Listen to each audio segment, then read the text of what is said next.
नमस्कार, मैं हूं गोपी कृष्ण साहू और आप देख रहे हैं मीडिया 24 न्यूज़। आज 26 नवंबर है, यानी संविधान दिवस है।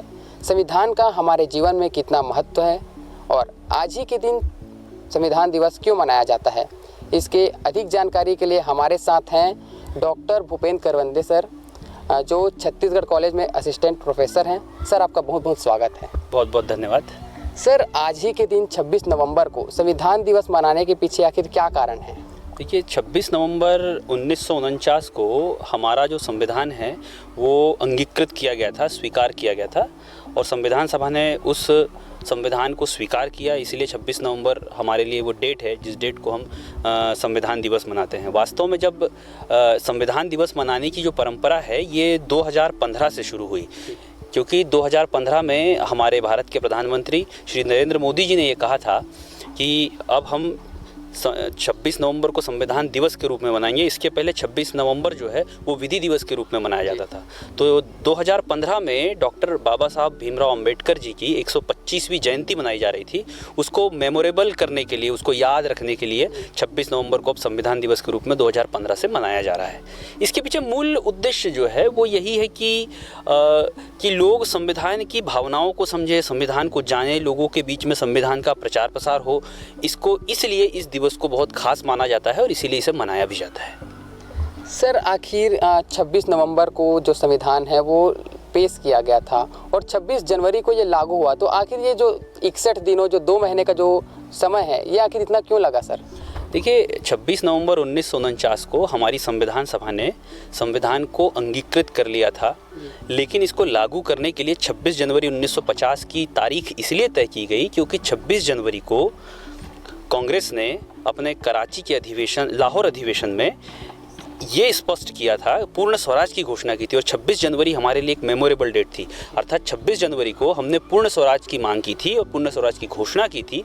पंडित जवाहरलाल नेहरू ने रावी नदी के तट पर तिरंगा फहराया था और एक मेमोरेबल डेट थी और हम चाहते थे कि इस मेमोरेबल डेट को हम हमेशा याद रखें। इसलिए हमने 26 जनवरी 1950 को हमारा संविधान लागू किया। जी सर, प्रारंभिक शिक्षा में जो संविधान का अध्ययन है वो कितना महत्वपूर्ण है सर, क्योंकि कहीं ना कहीं लोगों को संविधान की पूरी जानकारियाँ नहीं मिल पाती है।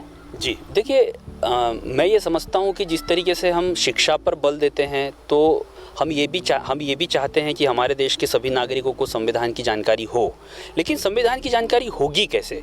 इसके लिए हमको प्रारंभिक स्तर पर ही, बच्चों की प्रारंभिक शिक्षा पर ही हमको संविधान के बारे में जानकारी देना शुरू करना होगा तथा हमें यह भी स्पष्ट करना होगा कि बच्चे इस बात को स्पष्ट करें, समझें कि हम प्रारंभिक शिक्षा से ही बच्चों को ये बताएं कि संविधान जो है वो है क्या, उसके क्या मायने हैं और उनके जीवन में क्या लाभ है। सामान्यतः होता क्या है, अभी नई जो शिक्षा नीति आई है, नई शिक्षा नीति में इसी बात को स्पष्ट किया है कि प्रारंभिक स्तर पर हम संविधान की जानकारी बच्चों को देंगे।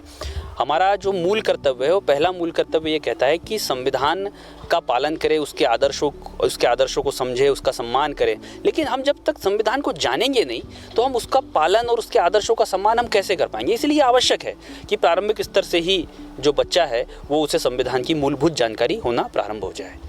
सर, क्या संविधान अभी भी वैसे का वैसा ही है जैसे हमारे संविधान निर्माताओं ने बनाया था? क्या वो आज भी उतना ही कारगर है जो 1950 में हुआ करता था? देखिए, किसी भी देश का संविधान, किसी भी देश का कानून तब बहुत अच्छा कहलाता है जब वो समय और परिस्थिति के अनुसार बदलता रहे। 1950 में भारत की परिस्थितियाँ कुछ और थी, 2021 में भारत की परिस्थितियाँ कुछ और है। तो ये एक महत्वपूर्ण बात है कि हमने अभी तक इतने वर्षों में 105 संविधान संशोधन किए हैं।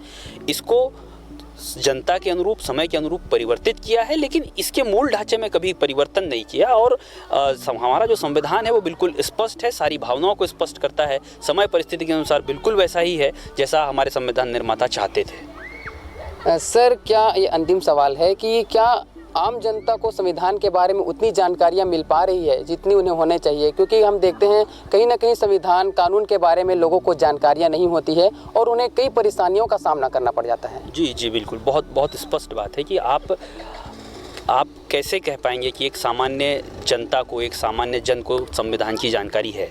ये कैसे पॉसिबल है? क्यों? क्योंकि हमने कभी शिक्षण पद्धति में उसको सिखाया नहीं, हमने कभी बताया नहीं, हमने कहीं पर ऐसे एडवर्टीजमेंट नहीं किए कि संविधान की जानकारी हो पाए। तो इसके लिए जिस तरीके से हम जो साक्षरता अभियान चलाते हैं ना, हमको संविधान की या कानून की साक्षरता का भी एक अभियान चलाना पड़ेगा। लोगों को जानकारी देनी पड़ेगी कि उनके कर्तव्य क्या है, उनके अधिकार क्या है और वे किस तरीके से संविधान को जान सकते हैं। जब तक कि हम इसकी जानकारी लोगों तक नहीं पहुंचाएंगे, क्योंकि डॉक्टर अंबेडकर साहब ने ये कहा था कि ये वकीलों का दस्तावेज नहीं है, ये जनता का दस्तावेज है। अगर ये जनता का दस्तावेज है तो ये जनता तक पहुंचना चाहिए, उसका ज्ञान जनता तक जाना चाहिए। ये बहुत ज़रूरी है। इसके लिए समुचित कदम उठाए जाने चाहिए।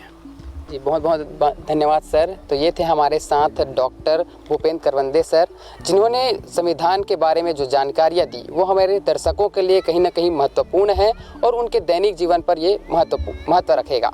कैमरा पर्सन गौरव सिंह के साथ मैं Gopi Krishna Sahu, media 24 news, Raipur. Horizon hospital विश्व स्तरीय मल्टी स्पेशलिटी हॉस्पिटल अब रायपुर के हृदय स्थल में उपलब्ध। जटिल ऑपरेशन, क्रिटिकल केयर व आधुनिक इमरजेंसी सेवाएं, आपकी हर बीमारी का संपूर्ण इलाज। Horizon hospital, जलविहार colony, Katotala, Raipur.